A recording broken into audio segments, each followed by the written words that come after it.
In a small village in Hui'an County, Fujian Province, two young girls, Huihua and Xiugu, exchanged their bracelet at the Mazu Temple to become sisters couple and swore never yield to the local marriage customs.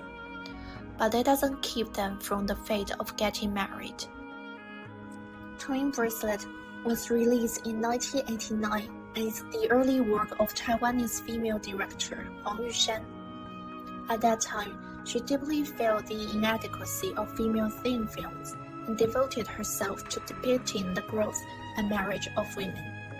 In the 1980s, the Chinese Dutch came out of the shadow of Cultural Revolution and embraced liberation and freedom.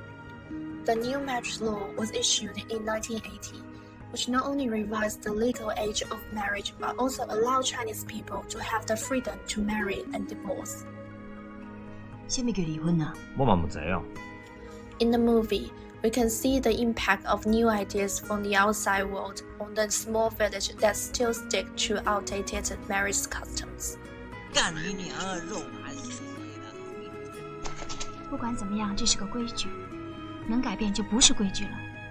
This film reflects how the feudal system, especially marriage traditions, that brought oppression to women. Females here are promised marriage in their teens. 3 days after marriage, they must go back to their mother's house to live permanently and undertake various household work in the family. In addition, Hui'an women could only see their husband 3 times a year after marriage without children. For them, women are only reproductive tools that can be traded.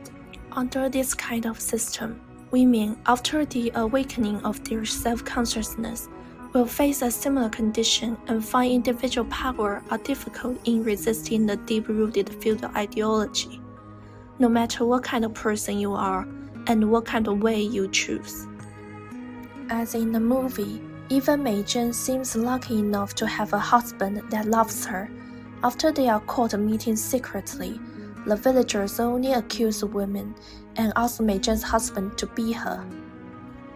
Mei Zhen is not understood by the villagers when she expresses her injustice.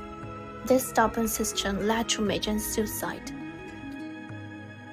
Even women with a certain number of new ideas, such as Huihua, cannot fight the feudal ideas in the general environment through their own power.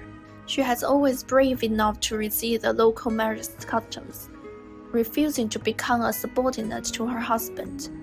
However, it was difficult for her to fight powerful patriarchy alone. Her final way to free herself is to commit suicide. Xiugu was very lucky to meet Guang. Guang respected women, and they fell in love. Under the clan's pressure, Guang finally took Xiugu to the modern city Shenzhen, away from the unenlightened village. Xiugu is so lucky that she didn't need to have straight conflict with the old system, and she knew that she was suffered. But this escape still depends on the strength of men. As a woman, she still cannot control her destiny. The tragic fate of Hui'an women is the epitome of the situation of women for thousands of years. They live in the old society surrounded by modern civilization and suffer from the double oppression of heavy labor and childbirth.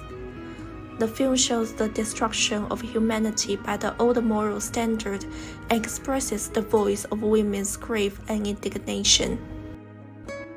Twin Bracelets has been invited to many women's film festivals and queer film festivals. The female resistance and lesbian relationship in film are hot topics of discussion. They initially became sister couples because of their semi-century due to the old system, and it can be said that the original of their feelings is based on their female alliance against the old rule. But later in the film, Huihua and Xiugu develop different interpretations of this relationship, which ultimately leads them to completely different paths. The tragic ending of the director gives the film contains both Huihua's resolute defiance of the old system and her heart as dead when she lets Xiugu go. In an interview, the director said, "I wanted to leave the interpretation to the audience. At first, I thought it was a novel Oriental sisterhood, but I changed my mind during the editing and thought the ending should be open, so that the audience could of course see it from a gay point of view. 还是爱我多一点啊。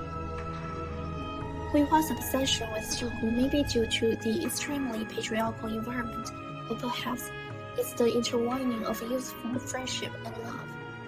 Anyway, this relationship bases on two girls can equally understand each other, communicate with each other, and speak the same will and woe. In any case, the female issues and delicate female emotions in the film are worth pondering. Can we still see the shadow of Hui'an women in contemporary society? When women became appendages and victims, how can we avoid the tragic ending of the film?